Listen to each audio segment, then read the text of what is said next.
Hey, what's up, everybody? It's Stephen Williams, founder and president of the creditrepairshop.com. And yes, just making this video in the middle of my workout. Just did my 1 mile run. In this video, I want to talk about what to do when you are trying to fight a debt collection from a debt collector. I had a comment yesterday, which was a very good comment, so this is not criticizing. The person stated that most of you that watch my videos are past getting that initial letter, that letter that they first send when they buy debt or they're contracted by a original creditor and they're trying to collect the debt. The reason why I always go back to step one, which is getting that letter, that original letter in the mail, is because there's always new people coming to the channel, getting exposed to the channel, that a young couple for the first time fell behind on their bills and they got that debt collection letter. So there's always someone new. That's why I have to always start at step one. So step one, when you get the initial letter, this is where they've either purchased a debt or they're coming after you from the original creditor, which original creditors can hire a debt collection company to try to collect the money. So when you get that letter, the first thing you got to do is to check your credit reports to see when was the charge-off date on that debt. What was the last date of activity? Once you know the last date of activity, the next thing that you do is you look at your state's statute of limitation laws for contract law. It's different for every state. You can go to my website to see that. You can look online to see that.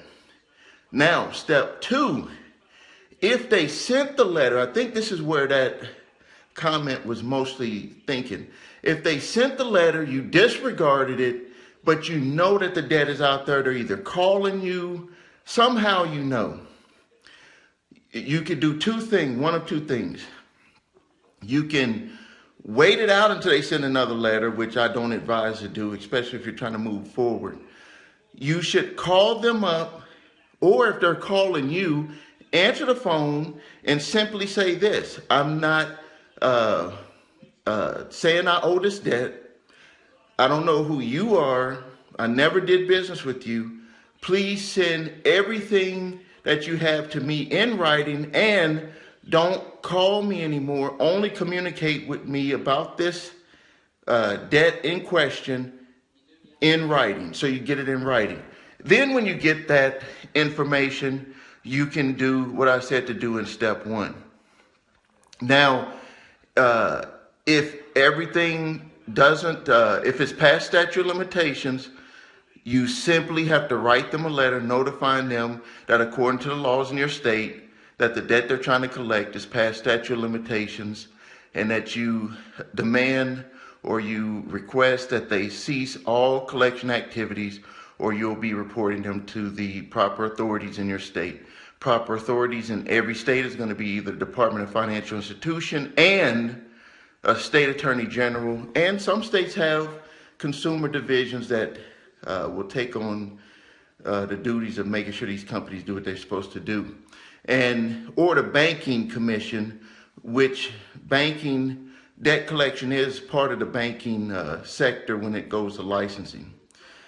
So if it's not past statute of limitations, the next step, step number 3, if I got all my steps right, step number 3 is you need to do a debt validation to, if it's an original creditor, you're going to do it to that lawyer to find out the relationship between them and the original creditor. Sometimes they don't disclose it and tell you. Or you want to find out what's the relationship between you and the debt collection company. Did they purchase it? Did they get a sign from another debt collection company? How are they coming after you for it? And then you want them to give you the contract, original contract. Let's just say, for example, it's a credit card. You want to get all of the charges that you made, all of the payments that you made, all of the balances. You want everything, interest rate disclosures, everything to prove that the debt is yours and that the debt amount in question is yours, because they will throw all type of fees on top of that. If they don't provide that information, more than likely they're going to try to sell it to someone else, or they're just going to stop. If this is what usually happens, because the law states that the original creditor is supposed to keep all of that information, regardless if the debt is good or bad. If they don't provide it, you can actually force them into doing what's called a 1099, where they forgive the debt and they put that amount to give that amount to the IRS, and the IRS is going to say you have additional income according to this credit card company or this creditor. They're going to put that amount as additional income on your taxes, and then you'll be able to deduct it. There are ways to get that amount waived. I'm not going to go into it in this video, but in other videos I show you how to get that waived. That can happen because with the banking laws, these companies have to maintain all of that documentation for auditors from the banking commission or from the federal government, whoever. They have to maintain that. So even if you have an account that went bad and the original creditor has it, they hire a debt collector, you make that request to the debt collector to get all of that information from the original creditor. If they don't provide it, they'll end up stopping the collection activity and then sending it back to the original creditor, and the original creditor in most cases will just submit it for 1099 debt forgiveness. That is actually how you do force them into doing it. For some reason, if you do it the right way, the debt collection company, they're already paid. So they don't care. They're not going to make any more money from them collecting it from you, from the original, for the original creditor. They've already been paid. So these are some of the easiest ways to get these debts forgiven, is to do that. But what most people do is they just let it go by. Debt collector keeps calling, and then all of a sudden they end up in court because the original creditor's paying for everything, so the debt collector doesn't care. They'll make calls. They get paid for all the calls. They get paid for sending you letters. They get paid to take you to court. They're just wanting to rack up the fees. So if you do the debt validation before it even gets to all of that other stuff, and the original creditor is just slow and they're not providing information, even if they have it and they don't provide it, the debt collection company, they have their own rules, and they're going to send that back to the original creditor. If you don't believe that this can happen, go to my website, thecreditrepairshop.com, look at the videos that I have there, and you'll see that there's one long video. All you have to do is go all the way to the end of the video, towards the end, and you will see where one account, that same client, now from his credit cards, we've gotten probably, I think, one was $32,000, another one for $16,000, another one for $9,000.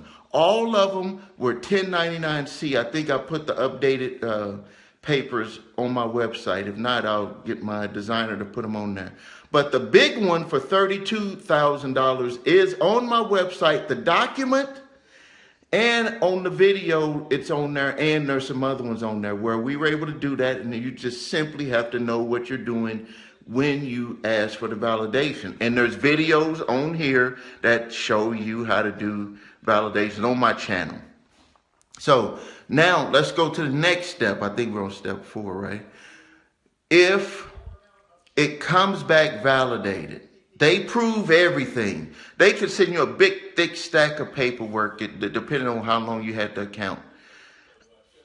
I'm not giving you legal or accounting advice, but I would advise you, or if I were you, I would go into a settlement phase to settle the debt, because you don't want to move forward and end up going to court. You just don't want to do that. So you should move to talk to them and say you want to try to work out a settlement offer. Before the virus situation, most credit card companies were at the 45 to 50% settlement range. So that's about where you're going to be at. Um, before before I would say 2008, we were settling them for about 10 to 20%. Um, it just made it a lot. So getting a lot of text here. It is over the years. It's just been a lot harder, and I think it's because what they're doing is the strategy that they're using, and that's why I always tell people it's better to just let's work out a deal, because the strategy that they're using is to take you to court, fight it in court, get either a default judgment if you don't show up, or just win outright in court and get a judgment, and then they're going to garnish your wages, and they're going to get 100. I always say 120% because they're going to get fees, interest, all types of stuff. And if you end up going into arbitration, you won't even get to court to argue your side. And some states are allowing companies to take you into arbitration. You don't even get to do a debt validation. This is going to be strictly on what the debt is for, not what led up to get to debt. Trust me, I have plenty of clients that live in states like North Carolina, to put you out there, the state, I didn't put the person out there, where they're forcing people or they're tricking them into going in arbitration, and they don't have any rights in there. And then if you lose an arbitration, you have to in turn appeal by taking them to court, paying the fees, setting up a court date, and then going into court. Not to say that you can't win, but most people by that time, they're worn down. They're just worn down. They're not, they're trying to work, take care of their family. They're just worn down. So I hope you got a lot of instruction out of this, and what I'm trying to do my best in these videos is to go from start to finish, because there's always a lot of new people that come onto the channel. I think 1 month we had 500 new subscribers, and there's always new people, and I want to make sure that we invite them in the right way where they could get up to speed to where most of you that are longtime subscribers are.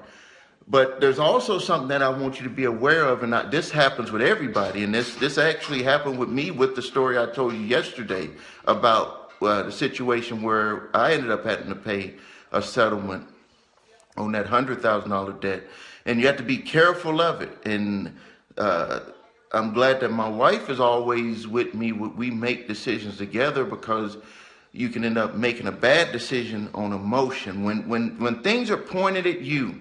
And this is one of the best techniques that debt collectors use, is they use a strategy where they make you think everything is pointed at you, like you're the only one that owes a debt. If it wasn't for YouTube and different the internet and stuff like that, people would think that they're the only one that a debt collection company is coming after, but you're really just a number. You're just a number. It does not matter to them in the matter in the way that you might be thinking it would matter to them. It's just a number. They're just trying to run through numbers and get as much as they can as possible. And if your case does not fit, if it does not fit in their template, they will kick it out like it never existed. They don't want to deal with that. They don't want the trouble. They don't want the lawsuits. So the number one thing they try to do is to get you emotional and get you to where you're not thinking the right way. And that's why I always love to give people the instructions, and I love to do it over and over and over again, because if it's something that you practice and then all of a sudden you get that letter in the mail, rather than getting emotional, you're going to know, oh, this is what I do with that. And then when they don't respond, oh, this is what I do if they don't respond. And then if they do respond, but they don't get you documentation like they should, then you're like, oh, I just checked and this debt is past statute of limitations. So you have answers for all the steps, and that keeps you from getting emotional. It keeps us all from getting emotional. Well, when we know what to do and how to do something, and we practice it over and over and over again, when it's internalized, then we move forward a lot easier in life when things come up, when problems arise. They're just things that we can just run right through, while other people are struggling and you're looking at them wondering like, you know what, don't you know you should do this? Don't you know you should do that? Well, no, people don't know. And even if they do know, if they don't believe it 100%, and the only way you can really believe something 100% is to practice it over and over and to get a full understanding of it, you're gonna get emotional on it. And even some of the times with stuff that you know 100%, you're gonna get emotional simply because you don't know what the outcome is gonna be. So it could be very hard. And people express their emotions in different ways when it comes to dealing with debt. I've seen some people just take a task where they're just afraid. They feel like they're going to lose everything, get very upset. I've seen other people get very angry, and it's like they're going to try to kill somebody, like they're going to try to do something to somebody, like they're not going to do this to me, they're not going to take this from me. And I've had other people that are just very quiet and passive, and it's just like everything is happening to them. Let me just tell you a little secret. All of those emotions are the same. And what's the same about them is that all of them is because people don't know the outcome. They don't know the outcome. They don't know the solution. So they're going to express it in whatever way that they feel, but it's really expressing the same thing, which is, I don't know what's going to happen. So it doesn't matter which way you. Sorry about that. I had an interruption on my phone. Didn't have it on airplane mode. But so if people are expressing the same thing just in a different way, which is they don't know what's going to happen. And by practicing over and over and over what to do, that's what people do as professionals. That's what you do at your job. You know your job inside out. That's what sports people do. That's what mothers do, fathers do with their children. You practice is not something that you're just born to do. Everything is done by practice. So that's my video for today. If you need help, please visit the website, thecreditrepairshop.com. If you need your credit reports and scores, I'd really appreciate if you go to the website that I have below, Youre, the number 3, scores.com. Please subscribe to the channel. Please post your comments. Please share. Tell other people about it. I really appreciate it. It's going to be, I foresee that this is about to end, but it's going to be a little bit of a task to get things running again. It's going to be like you getting the car out of the shop and you putting that first bit of gas in there, hoping that it don't break down again. That's what I think our country is about to be going through. All right, this is Steve Williams, founder and president of thecreditrepairshop.com, and until next time, thank you.